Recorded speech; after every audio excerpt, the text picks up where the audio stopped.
Serial Divya प्रेम में आ चुका है धमाकेदार ट्विस्ट, जहां एक तरफ वट सावित्री का व्रत को पूरा करने के बाद अब प्रेम भर देगा दिव्या की मांग और एक्सेप्ट कर लेगा दिव्या को अपनी पत्नी के रूप में। जी हाँ दोस्तों, पर ये सब कैसे होने वाला है हम आपको बताते हैं ना दोस्तों। जहां एक तरफ सीरियल में आपको देखने को मिलने वाला है कि दिव्या को इशारा मिल चुका है महादेव का घर से बाहर निकलने का। जी हाँ, लक्ष्मण रेखा होती है वो पानी से धुल जाती है और रास्ता खुल जाता है दिव्या का। तो वहीं अब दिव्या आती है और सभी लोगों की जान बचाती है और तो और प्रेम की भी जान बचाती है। जहाँ प्रेम के कुर्ते में जब आग लग जाती है तो उस कुर्ते को फाड़ के फेंक देती है और महाकाल का कपड़ा उस पर उड़ा देती है। तो वहीं दूसरी तरफ आपको देखने को मिलने वाला है कि जैसे ही दिव्या को देखती है अब रूही, और जैसे ही वो दिव्या के पास जाने की कोशिश करती है उसी वक्त अब पिशाचनी रूही को आग के गोले में बीच में लपेट देती है। जहाँ पे चारों तरफ आग का गोला होता है, बीच में होती है रूही, जहाँ पर अब दिव्या जाती है और रूही को वहां से बचा के निकाल लेती है। तो वहीं अब जहाँ प्रेम की चाची से थैंक यू बोलती है और कहती है कि तुम्हारी वजह से मेरी रूही ठीक है।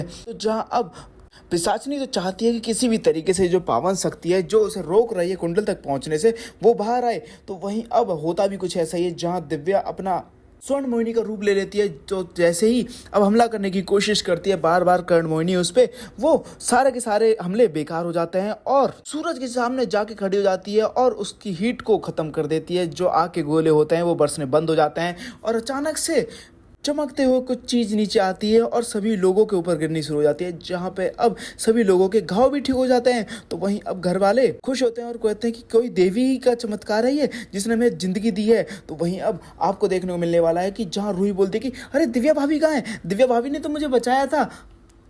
तो वहीं प्रेम बोलता है क्या दिव्या यहाँ है। तो जहाँ अब दिव्या को ढूंढ रहा होता है वो चारों तरफ, तो जाके देखता है कि दिव्या नीचे पड़ी हुई है। जी हाँ, जहाँ पे अब मोहिनी के रूप से बाहर आ जाती है दिव्या, मगर अपने आप को वो शीशे में देख लेती है और कहती है कि ये तो बिल्कुल वैसा ही रूप है जैसा नेत्रा चाची का था। यानी कि अब दिव्या की याददाश्त नहीं जाने वाली, दिव्या को अपना रूप याद रहने वाला है, धीरे धीरे उसकी शक्तियां भी जाग जाएंगी। तो वहीं दूसरी तरफ आपको देखने को मिलेगा कि जब बेहोश होकर गिर पड़ेगी अब दिव्या, तो पीछे से दौड़ा चलाएगा प्रेम और उसे उठाने की कोशिश करेगा और बोलेगा कि तुमने हर बार मेरी जान बचाई है दिव्या, मगर मैंने तुम्हारी जान कभी नहीं बचा पाया, मुझे माफ कर दो दिव्या, मुझे माफ कर दो। तो वहीं अब फटाफट हॉस्पिटल लेकर जाते हैं। तो जब डॉक्टर देखते हैं दिव्या की हालत, वो कहते हैं कि इनके पास तो बहुत कम वक्त है, कोई चमत्कार ही जो इन्हें बचा सकता है। तो वहीं अब प्रेम भी फूट फूट कर रोने लगता है और बोलता है कि कोई तो तरीका होगा ना, कोई तो तरीका होगा मेरी दिव्या को बचाने का। तो इतने में ही अब चाची बोल पड़ती है और कहती है कि आज वट सावित्री का दिन है, आज के दिन सावित्री यमराज से अपने पति के प्राण वापस ले आई थी, तू आज सत्यवान बन जा और अपनी